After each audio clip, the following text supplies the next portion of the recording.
के हिसाब से फास्टिंग ब्लड शुगर जो होना चाहिए 70 से 110 से 120 तक, आज के जनरेशन के हिसाब से फास्ट लाइफ के हिसाब से 120 125 तक नॉर्मल है।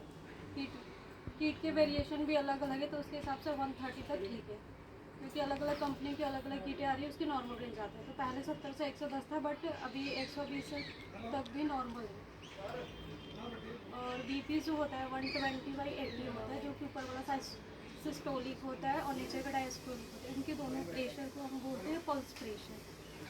तो 120/80 होना चाहिए। ठीक है। तो हमें जो डायबिटीज़ हैं उनका थोड़ा सा रेंज अलग होता है। जैसे कि हम डायबिटीज़ कब मानते हैं, अगर फास्टिंग आपका 126 है, 126 फास्टिंग में आ गया आपका, तो हम डायबिटीज़ मान लेंगे। या आपका बिना खाए हुए कभी भी आप चले गए, आपने चेक कराया और 200 से ऊपर निकल आया, रैंडम जिसको कहते हैं, तो उसको हम मान लेते हैं कि आपका वो हो गया। ठीक है। या पीपी आपका 140 से ऊपर है 2 घंटे के बाद, तो हम मान लेते हैं आप डायबिटिक है। 2 घंटे के बाद आपने कराया 140 से ऊपर आ गया, 126 आ गया फास्टिंग है, और 140 से ऊपर आ गया पीपी।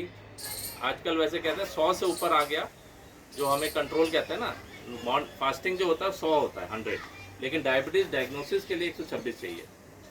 अगर आप कंट्रोल की बात करेंगे कि हमें कंट्रोल करना है मान लो, तो आपको फास्टिंग कितना रखना है, 100 से नीचे, और पीपी कितना रखना है, 140 से नीचे। ठीक है। ये आपका कंट्रोल के बारे में हो गया। डायग्नोसिस के बारे में हो गया, 126 अगर आएगा आपका फास्टिंग, तो हम कह देंगे डायग्नोसिस आपका वो, या पीपी आपका 200 से ज़्यादा आ जाए। ठीक है, 200 से ज़्यादा या रैंडम 200 से ज़्यादा आ जाए, तो आपको डायबिटीज़ है। या फिर HbA1c आपका, ठीक है, नॉर्मल 6.4 तक होता है, 6.5 एंड अबव आ जाए, तो हम कहते हैं कि आपको डायबिटीज़। तो ये सारी चीज़ें हैं, हम लोग डायबिटीज़ पहचान सकते हैं।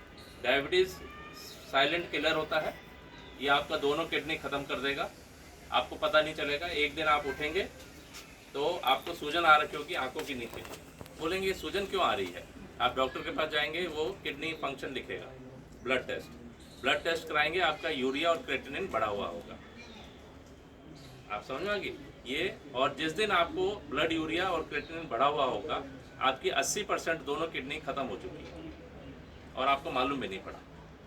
जो 20% बच जाती है, वो अगले 1 साल में वो भी खत्म हो जाएगी। आप चाहे कुछ भी कर लीजिए, चाहे अमेरिका चले जाइए, कहीं पे भी, या जितना भी शुगर कंट्रोल कर लीजिए, वो 20% जो है, 80% तो तभी खत्म हो जाएगा जब आपको आंखों में सूजन चालू हो जाएगी। ठीक है। 20% जो बच गया, वो 1 साल के अंदर आपका पूरा 20% यानी 100% पूरा आपका किडनी, दोनों किडनियाँ खत्म। 1 साल के बाद आप डायलिसिस पे आ जाएंगे, और डायलिसिस ज़्यादा से ज़्यादा 1 या 2 साल चलता है। अगर आपने किडनी ट्रांसप्लांट करा दिया इसके बीच में, तो आपकी ज़िंदगी बढ़ जाएगी, नहीं तो आपका दी एंड 1 या 2 साल में हो जाता है, डायलिसिस के 1-2 साल बाद। यानी कि जैसे ही आपका आंखों में सूजन चालू हुआ, तो आपकी उम्र 2 या 3 साल होती है। उससे पहले आपको कुछ भी नहीं पता चलता है। अभी आपको कई लोगों का 300 भी आया, 400 भी आया, तो इसमें कोई सिम्टम्स नहीं होते। सिम्टम्स शुरू में आते हैं कि आपको क्या सिम्टम्स होते हैं, बार बार पेशाब जाना, क्योंकि आपके यूरिन में शुगर निकल रहा है। 185 के ऊपर जो शुगर होता है, किडनी 185 तक हैंडल कर लेती है। ब्लड शुगर अगर आपका 185 से ऊपर है, तो किडनी उसको हैंडल नहीं कर पाती, वो शुगर यूरिन में आने लग जाता है। तो यूरिन में आएगा तो यानी कि आपका एनर्जी लॉस हो रहा है। शुगर का क्या मतलब है, ग्लूकोज मतलब एनर्जी। तो एनर्जी लॉस हो रहा है आपके यूरिन से, और जहाँ जहाँ शुगर जाएगा वहाँ पानी जाएगा। आप समझ रहे हैं, वो पानी को खींचता है अपनी तरफ। तो यूरिन में अगर शुगर आ रहा है, तो पानी भी बहुत ज़्यादा जाएगा यूरिन में, यानी कि आपको बार बार पेशाब जाना पड़ेगा रात को। रात को क्यों हमें महसूस होता है, दिन में तो हम वैसे भी हम पानी पीते रहते हैं, हमें लगता है कि वैसे ही हम लोग जा रहे हैं और बिज़ी रहते हैं काम में, तो हम लोग दिन में भी पेशाब ज़्यादा होता है, लेकिन पता नहीं चलता है। रात को इसलिए पता चलता है कि आपकी नींद डिस्टर्ब होती है। आप मान लो कि 5 बार उठ रहे हो, पहले 1 बार उठते थे, तो आपको लगेगा यार इतनी बार बार मैं क्यों उठ रहा हूँ पेशाब करने के लिए। तो वो इसलिए हम कहते हैं कि रात को आपको पेशाब बार बार जाना पड़ता है। तो ये एक तो ये लक्षण हो गया। अब एनर्जी लॉस हो रहा है, यानी कि आपका वजन कम होने लग जाएगा। आपका वजन कम क्यों हो रहा है, क्योंकि एनर्जी लॉस हो रहा है यूरिन में, यूरिन के रास्ते सब निकल जा रहा है बाहर, जो आप खा रहे हैं वो सब निकल जा रहा है ना। तो आपको वेट लॉस हो रहा है। तीसरा चीज़ होगा कि आपको भूख बहुत लगेगी। भूख क्यों लगेगी?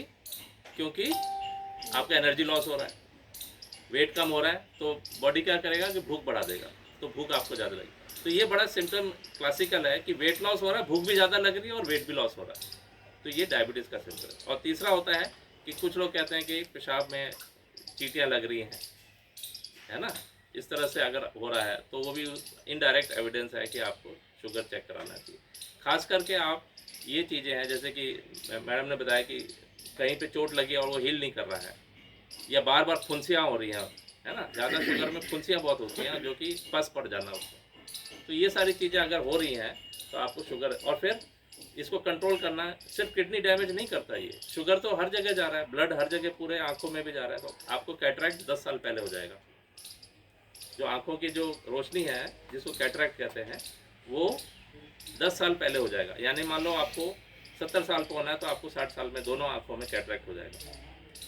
ठीक है, एक कैटरैक्ट यानी कि लेंस, वो लेंस जो है वो सफ़ेद हो जाता है, तो वो कैटरैक्ट सर्जरी करानी पड़ेगी। कैटरैक्ट के पीछे यानी जो रेटिना है, रेटिना भी डैमेज करता है, तो आंखों की रोशनी भी जा सकती है आपकी। जितने भी ब्लाइंडनेस क्लिनिक में जाके देखिएगा, 80% लोग वहाँ डायबिटिक मिलेंगे आपको, जहाँ ब्लाइंडनेस क्लिनिक होती है, जहाँ विजन लॉस होगा। आप डायलिसिस मशीन पे जाके देखिए, जहाँ पे डायलिसिस चल रहा होगा, आपको 80 से 90% लोग डायबिटिक मिलेंगे, जिन्होंने अपनी शुगर कंट्रोल नहीं की। आज उनकी दोनों किडनी ख़त्म हो गई हैं, वो डायलिसिस करा रहे हैं, वो 1-2 साल कराएंगे, उसके बाद उनकी डेथ हो जाती है, या तो उनको किडनी ट्रांसप्लांट चाहिए या उनकी डेथ हो जाती है। तो ये आप हार्ट अटैक भी इसमें चांसेस होते हैं, बहुत हाई रिस्क होता है कि हार्ट अटैक आपको आ सकता है। और दूसरा है कि ब्रेन अटैक आ सकता है। ब्रेन अटैक यानी कि नस ब्लॉक हो जाना ब्रेन की, हार्ट अटैक मतलब हार्ट की नस ब्लॉक हो जाना। ये दोनों आपके chances very very high chance होता है कि आपको हार्ट अटैक, ज़रूरत से पहले आपको हार्ट अटैक आ जाएगा, या ब्रेन अटैक। ब्रेन अटैक में क्या होता है कि एक नस ब्लॉक होगी जो आपको ब्लड सप्लाई आपके ब्रेन में जा रही है, वो ब्रेन में ब्लड सप्लाई नहीं पहुंचेगा तो वो एरिया डैमेज हो गया आपका ब्रेन का, और वो एरिया डैमेज हो गया तो एक तरफ का जो ब्रेन है दूसरी तरफ का वो इसको चलाता है। लेफ्ट साइड का जो ब्रेन है वो राइट साइड को चलाता है, राइट साइड का ब्रेन लेफ्ट साइड को चलाता है। राइट साइड में अगर आपका खून का चक्का जम गया या वो ब्लीडिंग रूप उसमें हो गया, चक्का जम गया और यहाँ पे आपका ब्रेन डैमेज हो गया, तो आपका लेफ्ट हाथ और लेफ्ट पैर हमेशा के लिए काम करना बंद कर लेगा। आपने देखा होगा कई जगह जिनको डायबिटीज़ होता है या हाइपरटेंशन होता है, उनको ब्रेन स्ट्रोक और हार्ट अटैक की, ये दो चीज़ें हैं हमारे, हार्ट और ब्रेन, ये दोनों अपने आप को रिपेयर नहीं कर पाता है। ब्रेन और हार्ट ना अपने आप को रिपेयर नहीं कर पाता, एक बार डैमेज हो गया, उसका कोई दवा नहीं है जिससे उसको रिपेयर हो सके। वो ब्रेन एरिया जो है वो हमेशा हमें फिक्स्ड मिलता है, नंबर ऑफ सेल्स जो मिलते हैं लाइफ में, बर्थ से लेके डेथ तक वो फिक्स रहता है, वो अपने आप को रिपेयर नहीं कर पाता। एक बार डैमेज हो गया, ख़त्म हो गया, दी एंड हो जाता है। इसलिए आपको देखा होगा कि जो अधरंग हो जाते हैं लोग, वो कभी रिपेयर नहीं करते, वो कई बाबा रामदेव और ऐसे लोगों के पास जाते रहते हैं और कई आयुर्वेदिक ट्रीटमेंट कराते हैं और अमेरिका तक जाते हैं, लेकिन उसका कोई इलाज नहीं है, क्योंकि हमारे पास अभी ऐसी कोई मेडिसिन नहीं है कि जो हार्ट अटैक का जो डैमेज हो गया एरिया उसको रिवाइव कर सके। तो इसलिए हमें prevention is better than cure, हमें रोकथाम करनी है दोनों हाइपरटेंशन और डायबिटीज़ दोनों केस में, कि हमें पता होना चाहिए कि क्या क्या चीज़ें हमारे साथ होंगी, क्योंकि आप कई लोग यहाँ पे यंग हैं और आपको इस बीमारी से 40 साल 50 साल और जीना है, तो डेफिनेटली आपको ये कॉम्प्लिकेशंस आएंगी। आप कितना डिले कर सकते हो ये आपके ऊपर है।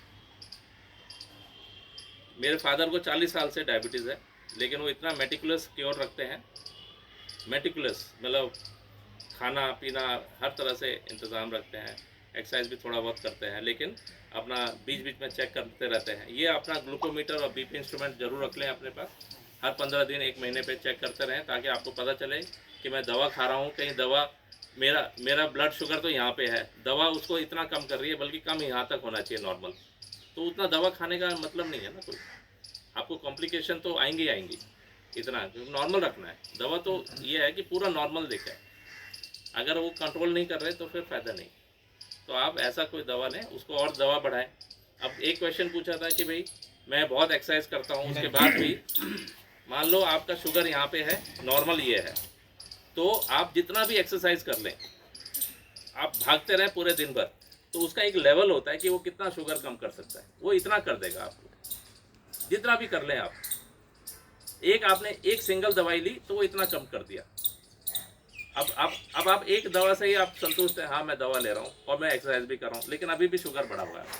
2 दवा लेंगे तो इतना आ जाएगा, 3 दवा लेंगे तो यहाँ, खान पान भी कम किया तो यहाँ। तो ये सबका अपना अपना एक लेवल है, कितना वो शुगर कम कर सकता है, समझ रहे हैं? आपका शुगर बढ़ा हुआ है, नॉर्मल लेके आना है आपको, तो हर लेवल की आप चाहे जितना भी एक्सरसाइज कर लें वो, लेकिन वो इतना ही कम कर सकता है, वो इतना ला सकता है वो। उसके ऊपर आपको खान पान करेंगे कम, इतना कम हो गया। एक दवा लेंगे यहाँ हो गया। कईयों का क्या होता है कि इतना ही है, तो उनको सिर्फ खान पान कम कर लिया, इतना हो गया, एक्सरसाइज कर लिया तो उनका नॉर्मल आ गया। आप समझ रहे हैं? उनका इतना ही है, ज़्यादा ऊंचा नहीं है, तो उनको ज़्यादा मेहनत करनी है, उनको दवा भी नहीं लेना है। उनको क्या करना है, शुगर अपना खान पान कम कर लिया, इतना आ गया, और एक्सरसाइज कर लिया तो नॉर्मल हो गया। तो वो एक्सरसाइज और खान पान से ही कंट्रोल कर सकते हैं। आपका शुगर इतना है, अब आप खान पान भी कम करेंगे और एक्सरसाइज भी करेंगे तब भी आपको दवा लेना पड़ेगा। एक दवा लेंगे तो यहाँ हो गया, लेकिन अब आप बोलेंगे सबको कि मैं तो खान पान भी कर रहा हूँ, एक दवा भी ले रहा हूँ और मैं एक्सरसाइज भी बहुत कर रहा हूँ, 7-7 किलोमीटर दौड़ रहा हूँ, लेकिन मेरा शुगर फिर भी हाई है। क्योंकि आपको 3 दवा की ज़रूरत है, 1 2 3 4 5। तो वो लेवल ऑफ शुगर हाई के हिसाब से आप किस डिजीज़ में है, आपका कितना, आपका जो इंसुलिन बनाता है वो कितना डैमेज है, हो सकता है वो आपका। तो ये है कि आप अपना खुद इलाज करें, ये चेक करें, अपना खुद इसमें इन्वॉल्व रहें, अपना मैनेजमेंट में। नहीं तो ये कॉम्प्लिकेशन मैं बता रहा हूँ 100%, 100% आप सबको झेलना पड़ेगा। हार्ट अटैक, ब्रेन अटैक, अधरंग, एक हाथ एक पैर आपका ख़त्म हो जाएगा। आप सोच सकते हैं अगर राइट हैंड आपका चला गया और आप जॉब कर रहे हैं, आप क्या करेंगे? आप तो ना तो लिख पाएंगे ना चल पाएंगे। कभी आपने देखा होगा कि उनका हाथ ऐसा रहता है और ऐसे ऐसे करके चलते हैं वो। कई लोग तो बिल्कुल भी नहीं चल पाते, कई लोग रिकवर कर जाते हैं। कई बार क्या होता है, वो ब्लॉक किया उसने आर्टरी को और हमारे बॉडी ने उसको एकदम से उसको खोल दिया।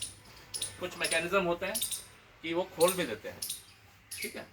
तो ये सब है, इसी में आप लोग हम लोगों ने इसलिए कैंप किया ताकि आप लोग को मालूम पड़े। ऐसा आपको नीचे दिखाने का नहीं था, आपको बताने का था कि इंसुलिन, ये डायबिटीज़ और हाइपरटेंशन बहुत ही घातक बीमारी है।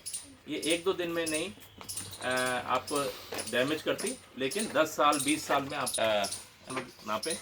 तो आप जो लोग खास करके आप दवा लीजिए, अपना अगर ले रहे हैं, पहले से कोई दवा ले रहे हैं तो उसको लीजिए, ज़रूर रखना है, ठीक है। परहेज रखिए और इसको नॉर्मल होइए, है ना, और बीच बीच में चेक कराते रहें, बस। इससे और ज़्यादा कुछ करना ही नहीं। इनका मनीष जी का ज़्यादा था, आज इनका नॉर्मल है।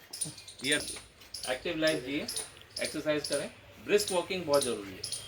अगर आप भाग सकते हैं तो बेस्ट है, नहीं तो आप चलिए, तेज चलिए। एक्सरसाइज जो है वो हार्ट की, मसल की तो होनी चाहिए, लेकिन हार्ट भी एक मसल है ना, हार्ट भी एक मसल है। सबसे ज़्यादा इंपॉर्टेंट मसल हमारा हार्ट होता है, तो उसकी एक्सरसाइज बहुत ज़रूरी है। हाँ, तो वो आप कंट्रोल करिए और साथ साथ में टेंशन मत रखिए। योगा, मेडिटेशन से बहुत फ़र्क पड़ता है। जिनको टेंशन है, कुछ बता रहे थे कि टेंशन हो गया था, आप बता रहे थे शायद, तो लाइफ ही मतलब ही ये टेंशन है। जिस दिन आप वो ये है ऑफिस गए, वहाँ टेंशन, वाइफ का टेंशन, बच्चों का टेंशन, अपने बीमारियों का टेंशन, तो लाइफ जीना ही एक टेंशन है। तो उसका एक ही तरीका है कि आप एक्सरसाइज करें। एक्सरसाइज आपको लाइफ के टेंशन से बचाता है आपको। आप अगर कोई अपना हॉबी करते हैं, कोई आपका हॉबी है जो आप बचपन में करते थे, क्रिकेट खेलते थे या फुटबॉल खेलते थे, वो खेलिए आप, उसमें बहुत टेंशन रिलीज होता है। सिंगिंग है, आप उसको करिए। म्यूज़िक सुनना, हम लोग भूल जाते हैं म्यूज़िक सुनने से कितना टेंशन रिलीज होता है। म्यूज़िक सुनना, हम लोग पहले बहुत सुनते थे म्यूज़िक, बचपन में जो भी कार्य आपको बहुत अच्छा लगता है, लोगों से मिलना, समाज के काम करने से कितना। कल ये रात को मेरे पास सोया है, कल हम लोग ये आ गए थे, 8 बजे आ गए थे और पूरी रात भर हम लोगों ने काम किया है। मैं 4:30 बजे रात को सो गया था, ये 6:30 बजे सुबह सोए हैं। और अभी बताएंगे हम लोग क्या काम कर रहे थे। प्रिंटिंग का काम था हमारा, बहुत कुछ काम था। तो समाज का काम करने में एक स्टडी हुई थी, वो स्टडी का बता देता हूँ, गूगल करके देख लीजिए। उस स्टडी में ये देखा गया था कि ये जो लोग वो हो जाते हैं, जिनको भूलने की आदत हो जाती है ओल्ड एज में, उनके कैरेक्टरिस्टिक्स क्या थे, किस वजह से भूलने की आदत होती है लोगों में। 60 साल 80 साल से पहले जो लोग ओल्ड हो जाते हैं, कुछ लोगों को जल्दी भूलने की आदत हो जाती है। तो उन लोगों को इन्होंने लिया और उनमें देखा गया किसी को डायबिटीज़, किसी को हाइपरटेंशन, क्या किस वजह से जो लोग ज़्यादा भूलते हैं। तो आपको क्या लगता है कि सबसे ज़्यादा मेन कारण क्या रहा होगा कि इन सब में पाया गया जो लोग भूलते थे ज़्यादा? आप बता सकते हैं कोई कि भूलने की आदत जो थी जिसमें, जिन लोगों में सबको जैसे है? ये होता है कि मतलब आफ्टर 50 जैसे मेरा अनुभव ये है कि जैसे जो बचपन से जो व्यक्ति अगर वो समाज के बीच में अपने एक फील्ड में अगर काम करता है और धीरे धीरे मान लीजिए 50 के बाद धीरे धीरे वो आदमी स्थिर हो गया या अपने आप को रिजर्व होने लगा, तो वो व्यक्ति धीरे धीरे जो है, क्योंकि अब उसके दिमाग तो उतना तेज काम कर नहीं रहा, वो ज़्यादा सो रहा है, समय से उठ नहीं रहा, समाज के प्रति परिवार के प्रति वो सोच नहीं रहा, तो धीरे धीरे वो जो है अपने याददाश्त को खो रहा। जिस तरह से मेरे साथ ही है सर ये। जी नहीं, आपका रीजन कुछ और है, मैं बताता हूँ। आपका देखिए, अगर किसी का एक चीज मैं बताता हूँ आपका आशीर्वाद है कि 390 मेरा शुगर था और आज के डेट में 204 है। इन्होंने जो दवाई लिखी और जो दवाई हम पहले 400 से ऊपर 390 था, इस समय अभी हमारा जो शुगर आज के अभी लेटेस्ट में 204 है। अभी और कम होगा और वैसे लगाऊंगा हमारे उसमें जो है बीपी जिनका हाई होता है ना, उनको भूलने की, क्योंकि जो छोटी छोटी नसें होती हैं वो डैमेज करती हैं ब्रेन को, इसी तरह शुगर भी डैमेज करता है ब्रेन को। तो ये तो रीज़न है ही कि आपको धीरे धीरे याददाश्त, आपको जो डायबिटीज़ है, जिनको हाइपरटेंशन है, उनको याददाश्त कम होते जाए। लेकिन उन्होंने सबसे मेन कारण ये पाया, बड़ी चौंकाहट वो ये थी कि ये जितने भी लोग जिनको याददाश्त की बीमारी थी, ओल्ड एज में जल्दी उनको भूलने लग गए थे, उनका जो सामाजिक सर्कल था वो काफ़ी छोटा था। मतलब वो अपने परिवार तक सीमित थे या अपने ऑफिस तक सीमित थे और रिटायरमेंट के बाद अपने घर तक ही सीमित हो गए। नैरो माइंडेड उनका प्रोफेशनल अपना जो सर्कल था वो बहुत छोटा था। तो उन्होंने बोला कि अगर आपको दो तरीके से उन्होंने जो कंक्लूजन में लिखा, एक तो उन्होंने ये भी देखा जिनको नहीं होता है उनको क्या कैरेक्टरिस्टिक थे, ये कि उनका सामाजिक दायरा बहुत बड़ा था, बहुत लोग वो जानते थे। दूसरा कि वो पढ़ते रहते थे। जो लोग पढ़ते रहते हैं पूरी ज़िंदगी, यानी दिमाग में वो कुछ ना कुछ डाल रहे हैं, उनको भूलने की आदत कम होती है। और प्रभु जी आपका जो था ना, उसमें बीपी और शुगर से भी तुरंत आपको भूलने का जो ज़्यादा बहुत होता है, आप देखेंगे याददाश्त भी एकदम से कम होने लगेगी, क्योंकि जो छोटी छोटी जो आपके सेल्स हैं ब्रेन में, वो आपको ब्रेन को डैमेज कर रही है, ब्लड नहीं पहुंच पाता, वहाँ नहीं ब्लड पहुंच पाता, क्योंकि वो इतनी छोटी होती है कि उसमें से सिर्फ एक कण कोशिका ही जा सकती है। इतनी छोटी छोटी नसें, तो वो डैमेज होती है, और वो डैमेज होगी यानी कि उसके आगे जो ब्लड नहीं जा रहा, तो वो छोटे छोटे सेल्स होते हैं ब्रेन के, धीरे धीरे धीरे वो डैमेज होता है।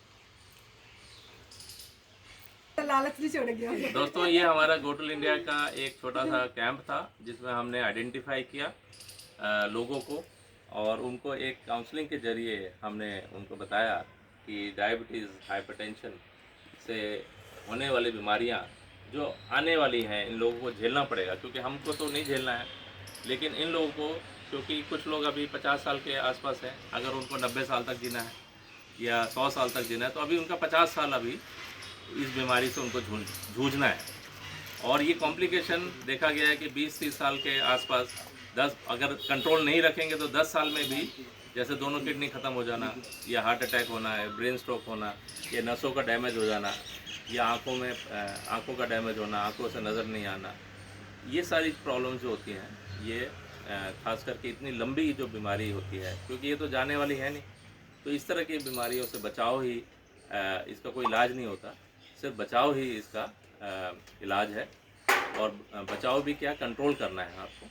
और कंट्रोल तभी संभव है जब आप इस बीमारी में एक्टिवली इन्वॉल्व हों। अपनी बीमारी में खुद इन्वॉल्व नहीं होंगे तो दूसरा कोई इसको कंट्रोल नहीं करेगा। तो सब आप सभी लोगों से, जो आप लोग सुन रहे हैं, हमारे चैनल को ज़रूर सब्सक्राइब करें। इस तरह की वीडियोस हम डालते रहते हैं। और हमें ये जो बेल आइकन है सब्सक्रिप्शन वाला, उसको दबाएं। और हमारे आने वाली जो वीडियोस को भी, और पुरानी वीडियोस भी हमने, जैसे डायबिटीज़ इस पे बनाया हुआ है हमने, मलेरिया पे बनाया है, ट्यूबरक्लोसिस पे बनाया है, डेंगू पे बनाया है हमने, तो उसको भी आप ज़रूर सुने, देखें और अपने को स्वस्थ रखें, अपना बचाव करते रहें। धन्यवाद।